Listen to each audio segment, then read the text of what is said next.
ఈరోజు పవిత్ర పంచదారుల కొండలపైన అక్రమ మైనింగ్ చేసి ఇక్కడ పురాతనమైన ఆలయం సుమారు 1300 సంవత్సరాల క్రితం నిర్మితమైన ధర్మలింగేశ్వర స్వామి ఉమా సమేత ధర్మలింగేశ్వర స్వామి ఆలయాన్ని విధ్వంసం చేసే విధంగా దీని పవిత్రతని నాశనం చేసే విధంగా కూటమి నాయకులు ప్రవర్తిస్తూ ఉన్నారు.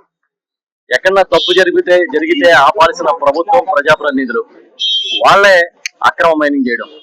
సాక్షాత్తు సీఎం రమేష్ గారు ఇక్కడ స్థానిక ఎంపీ, అనకాపల్లి ఎంపీగా ఆయన వచ్చి ఇక్కడ పోటీ చేస్తే లక్షలాది మెజార్టీ ఇచ్చారు ప్రజలు. ఆయన ఎవరో తెలియదు, ఆయన ఎవరో ఇప్పుడు చూడలే కూడా. అలాంటి నాయకుడు ఇక్కడికి వచ్చి తన సొంత కంపెనీల మీద మైనింగ్ చేసి పంచదారుల కొండల్ని తవ్వేశారు. పంచదారలు 5 దారాలు పడతాయి నిత్యం. అంటే 365 రోజులు 24 గంటలు ఆ దారలు పవిత్ర జలాలు అలా వస్తాయి. అక్కడ స్నానం చేసి ఆలయం దగ్గర ఉన్న ఆ దారాల దగ్గర స్నానం చేసి ఆ పవిత్ర జలాలని సేవించి ఏదైనా రోగాలు గాని అనారోగ్యాలు ఉంటే పోతాయనే నమ్మకంతో ఉంటారు ప్రజలు.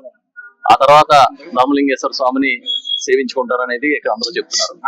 కార్తీక మాసం అయితే వేలాది మంది వస్తారు, రోజు 100లో వస్తారు. ఇది ఆర్కియాలజీ డిపార్ట్మెంట్ లో ఈ ఆలయం ఉంది.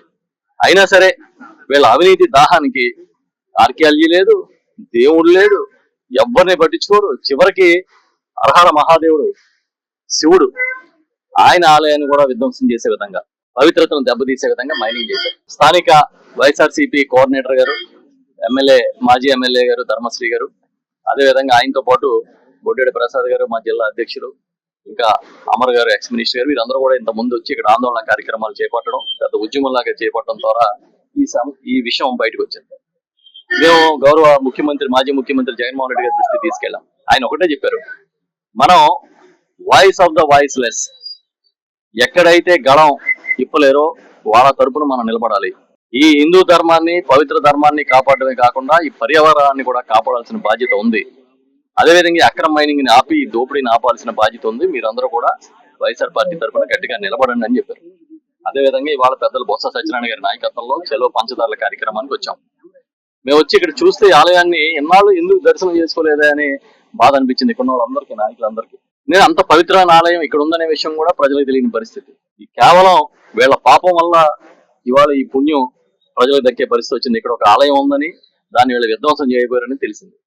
ఇంతకుముందు చంద్రబాబు నాయుడు గారు ఋషికొండలో ఆయన ప్రతిపక్ష నాయకుడిగా ఉన్నప్పుడు అంత ముందున్న కాటేజీలు తీసి ఒక భవనాన్ని ప్రభుత్వం నిర్మాణం చేస్తే అది జగన్మోహన్ రెడ్డి గారు ఋషులు తిరిగే ప్రాంతాన్ని దెబ్బతీస్తున్నారని చెప్పేవారు. మరి ఋషులు తిరిగే ప్రాంతాన్ని దెబ్బతీస్తున్నారని చెప్పిన మీరు సాక్షాత్తు ఉమా ధర్మలింగేశ్వర స్వామి ఆలయాన్ని విధ్వంసం చేసే కార్యక్రమం మరి ఎందుకు ఇక్కడ మీరు తవ్వుతున్నారు? రాక్షసులు తిరుగుతున్నారు ఇక్కడ. ఇవాళ మేము నో మైనింగ్ జోన్ గా ప్రకటించమని వైఎస్ఆర్ పార్టీ డిమాండ్ చేశాం.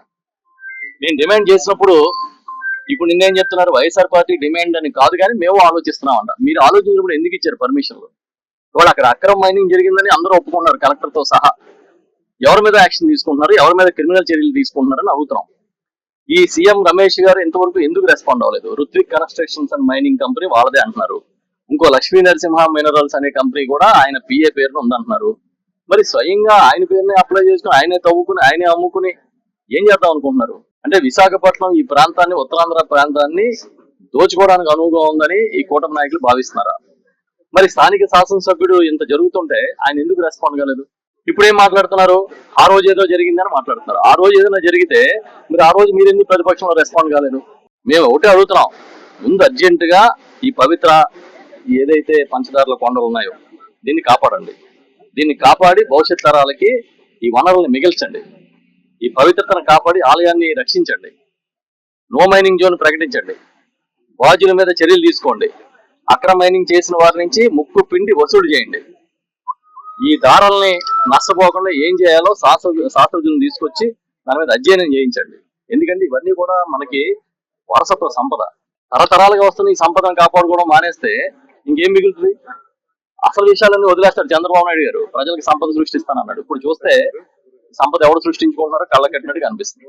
మేము చెప్తున్నాం, స్థానిక ఎంపీ, ఎమ్మెల్యే గారు ఇలాంటి అక్రమ మైనింగ్ వ్యవహారాల్లో కానీ మీరు ఇమీడియట్ గా వెనక్కి తగ్గి దీన్ని పరిరక్షించకపోతే, అదే విధంగా చంద్రబాబు నాయుడు గారు ఊరినే ప్రవచనాలు చెప్పడం కాదు, ఎక్కడికి వెళ్తే అక్కడ గొడ్డల పార్టీ అని, ఆ పార్టీ అని, ఈ పార్టీ అని, ఈ మాటలు మానేసి ఎవరు నిజంగా పర్యావరణం మీద గొడ్డలు పెడుతున్నాడు, ఎవడు నిజంగా ఈ పర్యావరణాన్ని నాశనం చేస్తున్నారో దాని కథ మీద దృష్టి పెట్టమని చెప్తున్నాం.